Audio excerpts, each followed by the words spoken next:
આપણી પાસે sandal boot ચપ્પલ બધું જ છે ને દીકરા, ખાલી એકવાર ચેક કરજે, 7 મહિનાના ઘસાઈ ગયેલા ચપલા પહેરે એ મમ્મી છે, અને ઘસાઈ ગયેલો શર્ટ જેને કોલર થી પહેરો છે ને એ બાપ છે.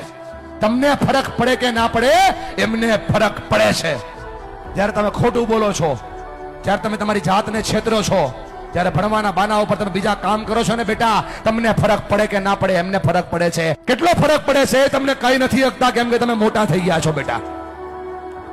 પણ તમે જ્યારે કઈ ડિમાન્ડ કરો છો ને, પપ્પા જોઈએ છીએ, તેની પાસે હોય નહીં તો એ દાંત કાઢીને જવાબ દે છે. તમે તો ખાલી માગી લ્યો છો કે ભાઈ પપ્પા જોઈએ છીએ, ત્યારે ખંભા ઉપર હાથ મૂકીને પૂછજો તો ખરા કે પપ્પા હું તો ખાલી માગી લઉં છું, તમે લાવો છો ક્યાંથી? એને બહુ ફરક પડે છે ભાઈ.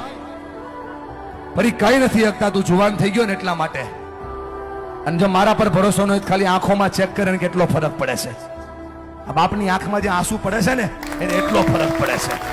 એટલા માટે ભણો કે તમે તમારા માતા પિતાના સપનાને પૂરા કરી શકો.